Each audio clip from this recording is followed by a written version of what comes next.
Good afternoon, everyone. Right, let's get into the UK and world bird news for the week ending Sunday, the 28th of September, 2025.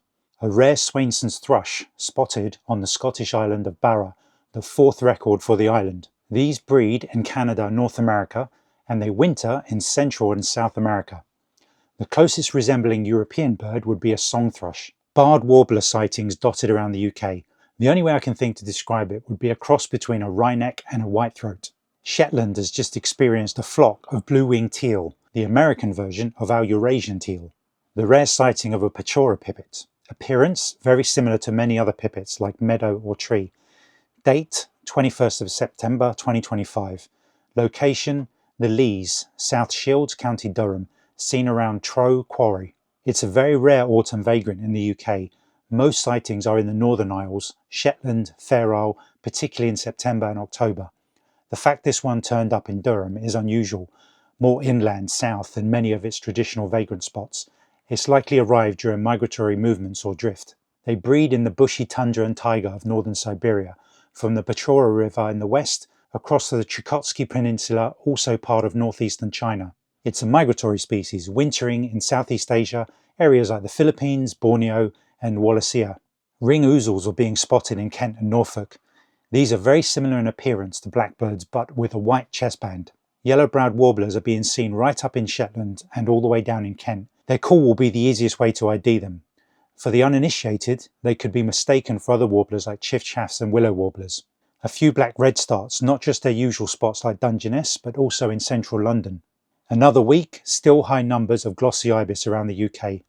Also, grey phalarope numbers are still high in multiple locations. Another phalarope, the red-necked phalarope, is showing up in Norfolk, Kent, Cornwall and North Yorkshire. These breed in Arctic tundra across North America, Europe and Siberia. They winter at sea, often in tropical oceans, notably in the Eastern Pacific and Northern Indian Ocean. They can travel thousands of kilometres over open water during migration. Wryneck sightings still happening in Wales and Cornwall. The lesser yellowlegs in Eton Maxey Pit, Cambridgeshire, is still on show. White-tailed eagles have been seen at Langford Lakes in Wiltshire and Sandwich Bay in Kent. We've had two brown shrikes up in the Scottish Islands, Orkney and Shetland. Appearance brown upper parts with a distinctive black mask across the eyes and white supercilium when in adult plumage. Underparts are pale with rufous flanks. Usual breeding range: Eastern Asia, Siberia, Mongolia, northeastern China, East and Southeast Asia, Japan, Korea and Taiwan. Wintering range: Southeast Asia, India, Bangladesh, Myanmar, Thailand, Vietnam, Malaysia and Indonesia. Philippines and southern parts of China. A lesser grey shrike has shown well in East Norfolk. Its appearance is a medium-sized shrike, about 20 to 23 centimetres long.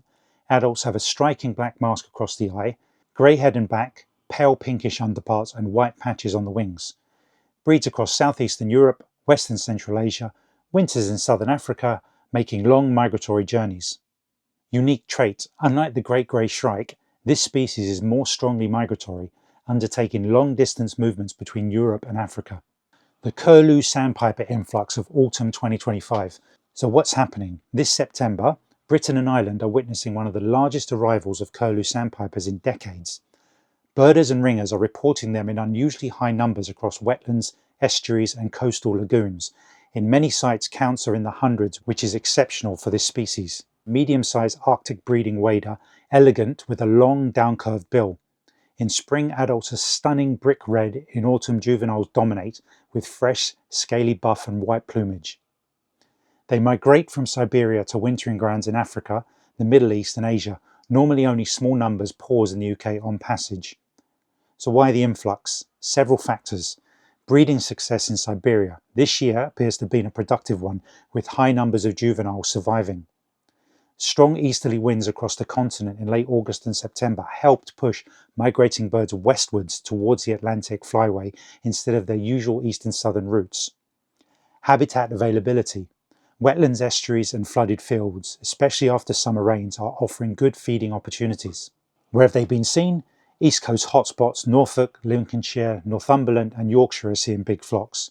Ireland and Western Britain, unusual numbers filtering through, showing how widespread the influx is. The early ripening of berries and migrant birds. So what's happening? Britain had its warmest summer on record in 2025. As a result, hedgerow fruits, hawthorn, elder, rowan, blackthorn, and others have ripened several weeks earlier than usual. Why does this matter for birds?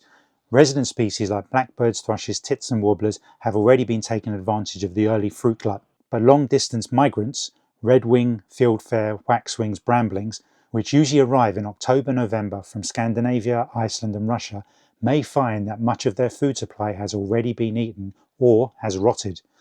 This could make it harder for them to refuel after migration and survive the winter. The bigger picture, it's an example of phenological mismatch where the natural cycles of plants and animals fall out of sync. We've already seen this with insects and nesting birds, caterpillar peaks coming earlier than chicks hatching. Now we're seeing it with berries and migrants. And now for some notable recent rare bird sightings and discoveries from around the world. A recent sighting of a crested caracara in Ontario is a rare and intriguing event.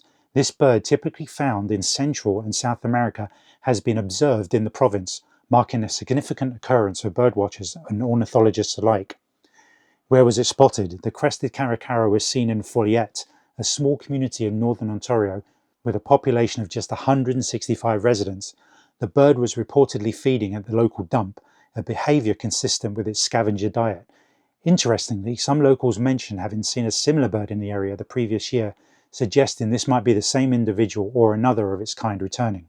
About the crested caracara, it's a large raptor known for its distinctive appearance and scavenging habits.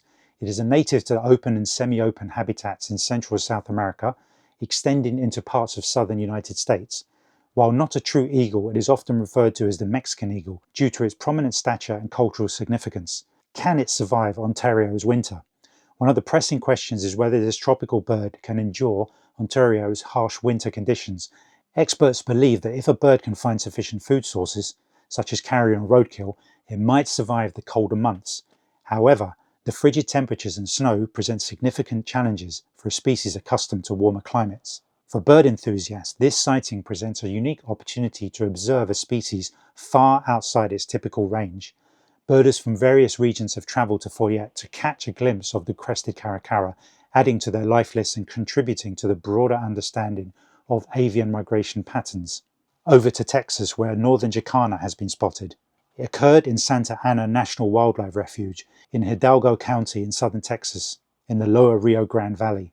The bird was seen foraging in Pintail Lakes, specifically at Pintail Lakes 5, about half to 1 mile walk from the refuge's visitor center.